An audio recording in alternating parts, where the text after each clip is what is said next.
कि केवल वे दोषी नहीं हैं जो लोगों की किलिंग करते हैं।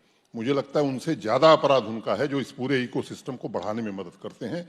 और पहली बार सरकार इस पर ध्यान केंद्रित कर रही है कि पूरे इकोसिस्टम को ही समाप्त किया जाए। और मुझे पूरा भरोसा है, जिस तरह से पिछले 2 वर्षों में घटनाएं कम हुई हैं, मैं आंकड़ों में नहीं जाना चाहता हूं कि 42% क्या कम हुआ, 52%, वो सब मेरे पास है, मैं एक एक चीज बोल सकता हूं। मैं इसलिए लेके आया हूं कि कोई गलत बात ना निकले।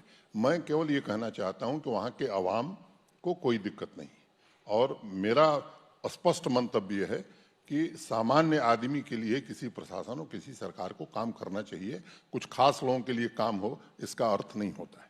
वहाँ 11,000 अभी हमने सरकारी नौकरियां दी, और मैं चुनौती के साथ कहना चाहता हूँ कि आप अगर लिस्ट देखेंगी तो एक झाड़ू लगाने वाले का बेटा वहाँ अफसर बन गया है।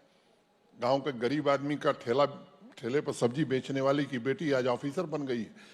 तो वहां तो लोग सोचते ही नहीं थे कि इस तरह से पारदर्शी ढंग से और योग्यता के आधार पर नौकरी मिल जाएगी। हाँ, एक बात हमने जरूर की है कि सरकारी नौकरी हो या सरकारी योजनाओं का लाभ, ऐसे लोगों को कतई नहीं मिलेगा जो भारत के खिलाफ या आतंकवाद को बढ़ाने में मदद करते हैं।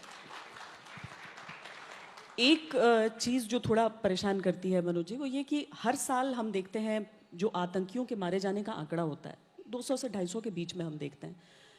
हमारी सिक्योरिटी फोर्सेस बहुत अच्छे से काम कर रही हैं, पर नए आतंकी बनने का सिलसिला, क्या उसको लेकर कोई तरीका है, क्या उसको लेकर कोई सोच है कि कम से कम आतंकी बने ही नहीं, उस रास्ते पर न चले?